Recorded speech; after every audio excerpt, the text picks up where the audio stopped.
అది వెంకీ, నువ్వు ఇప్పుడు మళ్ళీ ప్రవీణ్ అక్కకు ఫోన్ చేసావు అని చెప్పి కాల్ చేసింది నాకు. Okay, that is your wish, చేసావు. నేను ఇప్పుడు నీకు మళ్ళీ చెప్తున్నాను, మే వరకు టైం ఇస్తే నీకు 1.5 తిరిగి వెనక్కి ఇచ్చేస్తాను త్రూ అకౌంట్. అర్థమైందా?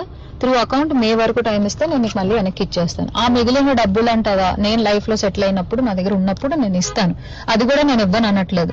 లేదు కుదరదు, నాకు ఇదంతా అవ్వదు అంటే పెద్ద మనుషులకి నువ్వే ఫోన్ చేసావు కదా. నా జీవితంలో పెద్ద మనుషులు ప్రవీణ గారు మాత్రమే. సో ఆ ప్రవీణ అక్కకి వేణుస్వామిని పెడతావా లేకపోతే ఇంకెవరినైనా పెట్టుకుంటావా, నేను పిలుస్తాను, నువ్వు పిలుచుకో. ఓకే, నేను ఇంకా నీ ముఖం చూడాలనుకోవట్లేదు, ఈ విషయం గురించి మాట్లాడాలనుకోవట్లేదు. నాకు మే అనే ఒక్క టార్గెట్ కనబడుతుంది, మే వరకు నేను నీకు డబ్బులు ఇవ్వాలి అంతే.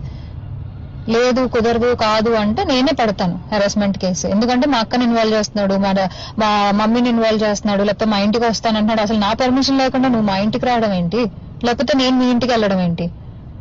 ఇంట్లో వాళ్ళు ఇన్వాల్వ్ చేసుకోకుండా నువ్వు నేను మాట్లాడాలి, నువ్వు నేను సాల్వ్ చేసుకోవాలి అంటే నా వైపు నుంచి ప్రవీణ్ అక్క వేణుస్వామి మధ్యలో కూర్చుంటారు. మే వరకు నేను ఆ డబ్బులు సెటిల్ చేస్తాను. అది